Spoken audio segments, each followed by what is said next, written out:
Welcome to the TU Dublin Academic Writing Centre video presentation on paragraph construction.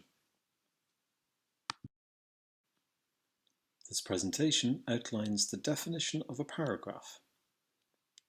What is a paragraph? How long should a paragraph be? What elements should be included? And incorporating sources. Later, we will explore the deconstructed paragraph and its constituent elements, including paragraph structure, six-step process, sample paragraphs in different types, troubleshooting, and followed by a conclusion. Following this video, you should have a clear understanding of the definition and structure of a paragraph, the incorporation of sources in a paragraph, a deconstruction of the constituent elements, and examples of different paragraph types in different disciplines. First, what is a paragraph? Purdue Writing Centre posits that paragraphs are units of thought with one adequately developed idea. They each contain one overarching principal concept, developed with exemplification. They comprise, on average, 3 to 5 or more sentences. In length, paragraphs can be thought of as being proportional to the paper as a whole, so a longer paper may contain some longer paragraphs. Steve Campitelli of the University of Melbourne Academic Skills Centre adds that a paragraph as an idea unit should have coherence and cohesion, a logic and a connection. Each part should connect to the previous and to the next. Should avoid repetitive, choppy shopping list phrases. This can disengage a reader. They should not overuse the key term. Use a synonym or an acronym. They should use and, or, and but only as conjunctions, never at the beginning of a sentence. They should cite. Citations should be idea-focused or author-focused. The authorship of an idea should be clear to the reader. Campitelli reminds writers that, in length, ideally, a paragraph should not be only a single sentence or be a whole page long. Short paragraphs give the impression that you have not fully elaborated on your ideas or fully exemplified your assertions and observations. Long paragraphs can be difficult to read and to follow, particularly if the information seems off-topic or tangential. Within the paragraph, one should try to vary sentence length. A mixture of long and short sentences, averaging about 20 words, can be easily understood.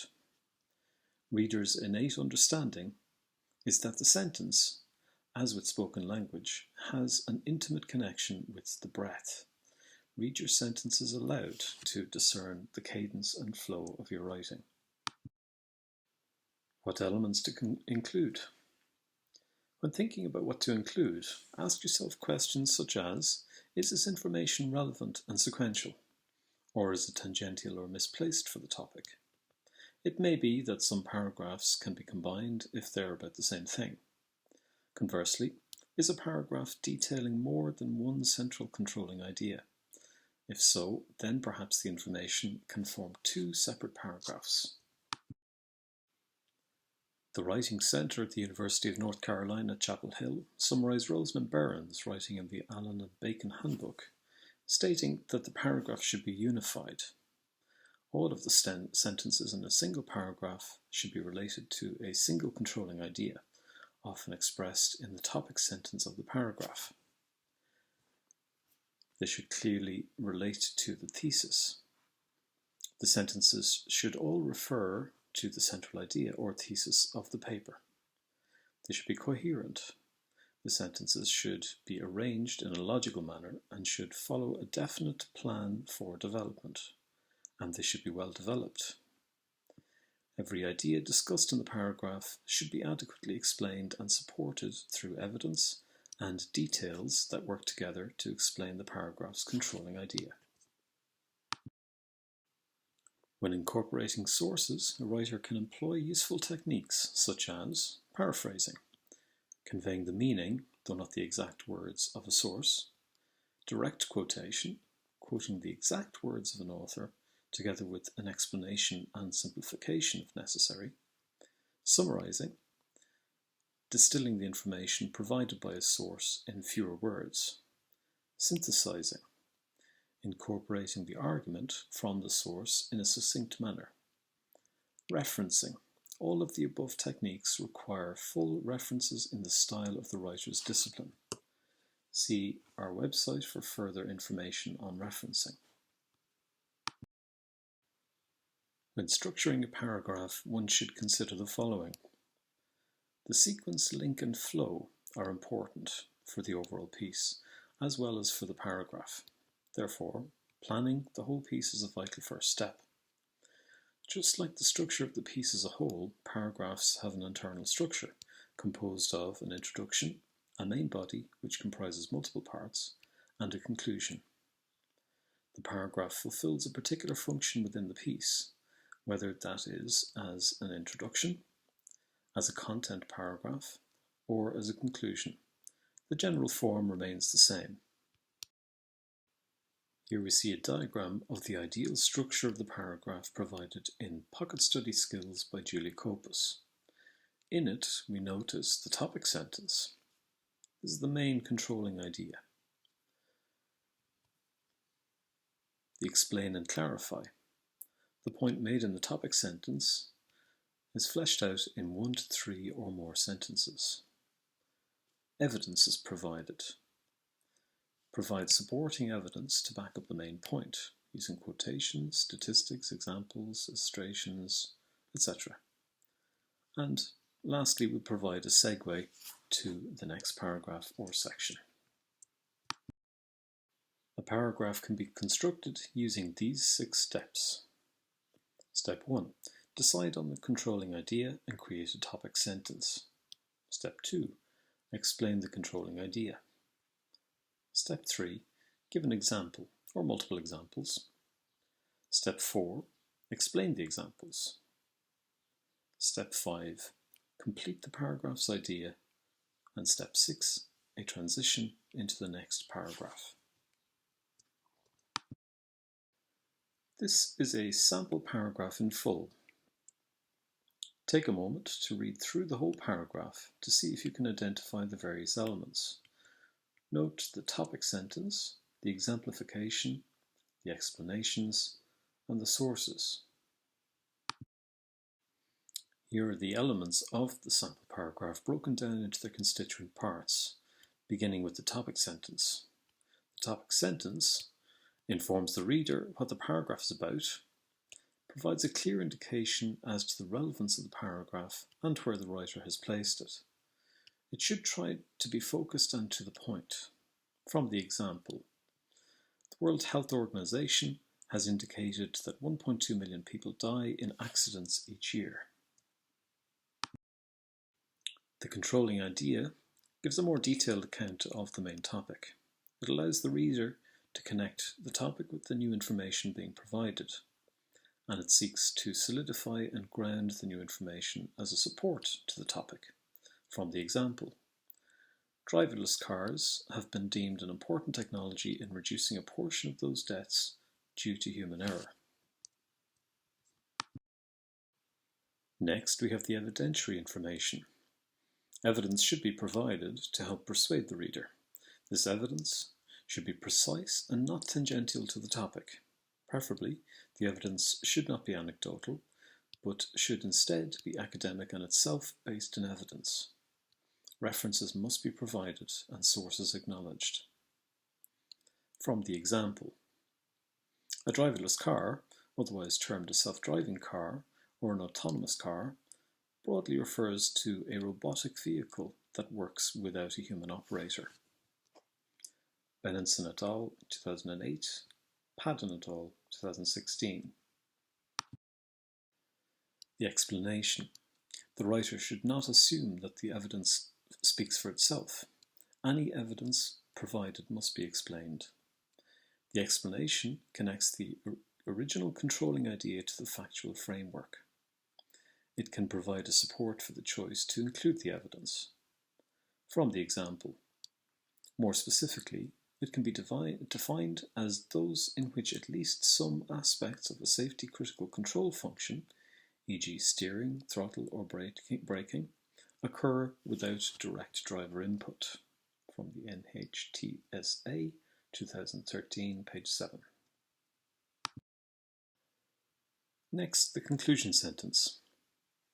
A conclusion sentence reminds the reader of the topic and summarizes the main point of the paragraph. It can help to bring the reader along on a logical journey from one idea to the next. From the example, there are various elements of automation of driverless cars and various classification systems exist. The widely adopted SAE standard, the National Highway Traffic Safety Administration standard, and the German Federal Highway Research Institute standard. Lastly, a transition sentence. Transition sentence provides the reader and the writer with the flow needed to connect separate ideas into a coherent whole. It can help to bring the reader along on a logical journey from one idea to the next. From the example, these systems generally encompass 5 levels of automation, from no automation to various levels of partial automation to fully automated. From Kyriakidis et al. 2015.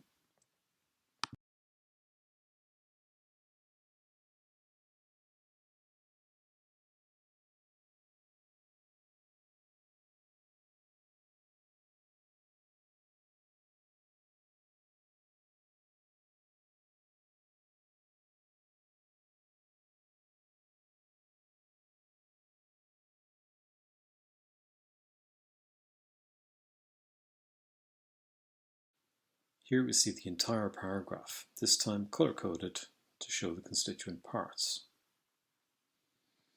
The World Health Organization has indicated that 1.2 million people die in accidents each year. Driverless cars have been deemed an important technology in reducing a portion of those deaths due to human error. A driverless car, otherwise termed a self-driving car or an autonomous car, broadly refers to a robotic vehicle that works without a human operator. More specifically, it can be defined as those in which at least some aspects of a safety critical control function, e.g. steering, throttle or braking, occur without direct driver input. There are various levels of automation of driverless cars and various classification systems exist. The widely adopted SAE standard, the National Highway Traffic Safety Administration standard, and the German Federal Highway Research Institute standard. These systems generally encompass 5 levels of automation, from no automation to various levels of partial automation to fully automated.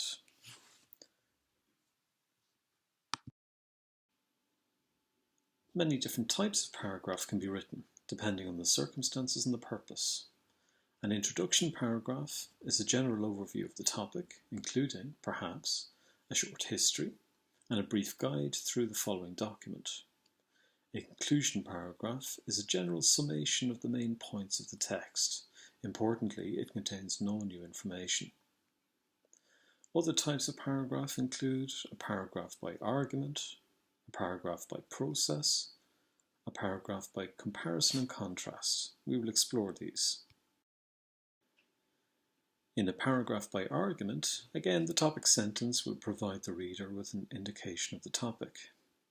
There may be an elaborating sentence or the controlling idea, which refines or elaborates on the general topic. What aspect of the topic is to be addressed? Provides data or evidence. This will offer the reader data or evidence which can then be explained and discussed. Explanation, discussion, or statement. This is to provide the explanation or discussion which the data requires in order to incorporate it into the narrative.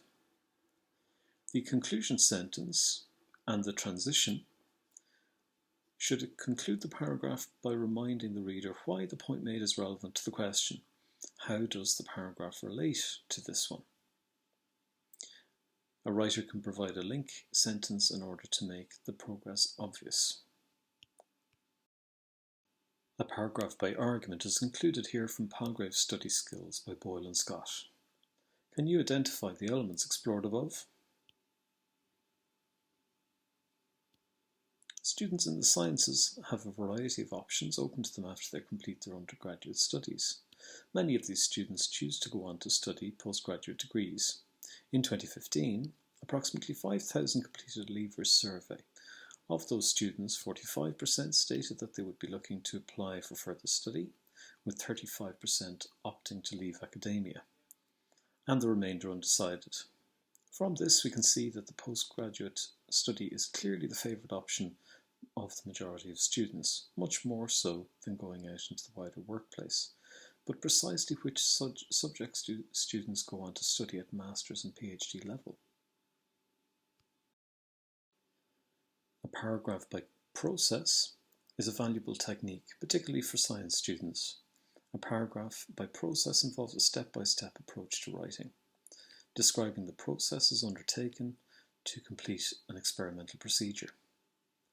The following questions should be considered when constructing a paragraph in this style. Is the level of complexity described appropriate to be the subject of one paragraph? Is the process too lengthy or detailed? There may be too much for one paragraph. Is there a thorough description of the steps taken? Are the stages of the process in a sequential order? And are there gaps in the process description?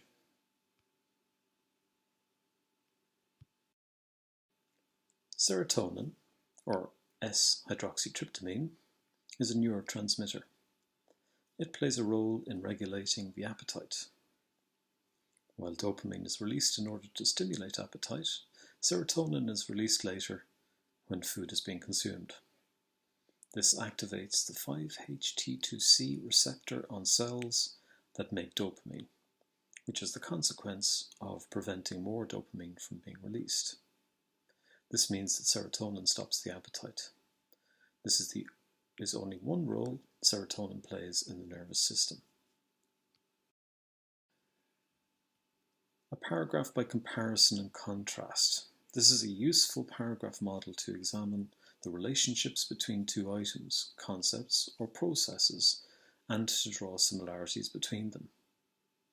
For example, enantiomers and diastereomers are both types of stereoisomers. They share the same molecular formula. They also share the same type of connectivity. However, while enantiomers are non-superimposable mirror images of each other, diastereomers are not. This means that while enantiomers share the same physical and chemical properties, diastereomers do not, and can have different physical and chemical properties. These different properties mean that diastereomers can be more readily purified than enantiomers. Adapted from Fox and Whitesell, 2004. When troubleshooting your paragraph, check to see if the paragraph has a topic sentence. This provides the reader with an overview of the subject of the paragraph.